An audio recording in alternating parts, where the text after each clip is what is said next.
সুপ্রিয় শিক্ষার্থী, আসসালামু আলাইকুম। ফিলোসফি ডিপার্টমেন্টের পক্ষ থেকে সকলকে স্বাগত জানাচ্ছি। আশা করছি সকলে ভালোই আছো।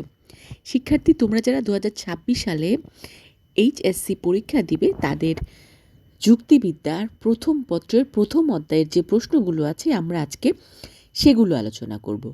প্রথম অধ্যায়ের প্রশ্নগুলোর মধ্যে আমরা জ্ঞানমূলক প্রশ্ন, অনুধাবন প্রশ্ন, এমসিকিউ এগুলো আলোচনা করব। তো চলো আমরা দেখি প্রথমে জ্ঞানমূলক প্রশ্ন কি আছে। প্রথম প্রশ্নটা হচ্ছে যুক্তিবিদ্যা কি? যুক্তিবিদ্যা কি আমরা কিন্তু পড়েছি। এরপরে হচ্ছে যুক্তিবিদ্যার জনককে আমরা সবাই জানি এরিস্টটল। লগজ অর্থ কি? লগজ শব্দের অর্থ কি? এরপরের প্রশ্নটা হচ্ছে লজিক শব্দের অর্থ কি? শিক্ষার্থী দেখো, লগজ এবং লজিক দুটো কিন্তু আলাদা জিনিস। কোন গ্রিক শব্দ থেকে লজিক শব্দটির উৎপত্তি হয়েছে? শিক্ষার্থী, কোন গ্রিক শব্দ থেকে? এরপরে দেখো, যুক্তিবিদ্যা হলো যুক্তি পদ্ধতির বিজ্ঞান। কে বলেছেন? শিক্ষার্থী, আমরা যখন সংজ্ঞা পড়েছি আমরা কিন্তু এটা পড়েছি। পরের প্রশ্নটা হচ্ছে কলা কি? কি বর্ণনামূলক বিজ্ঞান। পরে 9 নম্বরে আছে আদর্শনিষ্ঠ বিজ্ঞান কি?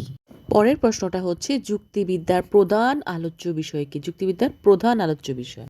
শিক্ষার্থী, এই তো গেল জ্ঞানমূলক প্রশ্ন। এবার আমরা অনুধাবনমূলক প্রশ্নে চলে আসি। প্রথম প্রশ্নটা হচ্ছে যুক্তিবিদ্যাকে চিন্তামূলক বিজ্ঞান কেন বলা হয়? যুক্তিবিদ্যাকে চিন্তামূলক বিজ্ঞান বলা হয় কেন?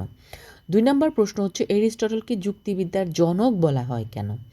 3 নম্বরে হচ্ছে লজিক এর ভূৎপত্তিগত অর্থ ব্যাখ্যা করো। শিক্ষার্থী, 4 নং যে প্রশ্নটা সেটা হচ্ছে যুক্তিবিদ কপি।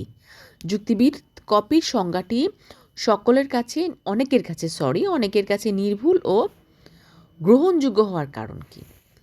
5 নং প্রশ্নটা হচ্ছে যুক্তিবিদ্যাকে আকারগত বিজ্ঞান কেন বলা হয়?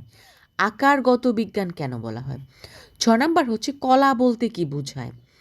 7 নম্বরে আছে যুক্তিবিদ্যাকে আদর্শনিষ্ঠ বিজ্ঞান বলা হয় কেন? শিক্ষার্থী, এবারের প্রশ্নটা হচ্ছে যুক্তিবিদ্যাকে কেন বিজ্ঞান বলা হয়? তারপরে হচ্ছে দেখো, যুক্তিবিদ্যা ভাষায় প্রকাশিত চিন্তা সম্পর্কিত বিজ্ঞান, এটাকে বুঝিয়ে বলতে বলা হয়েছে।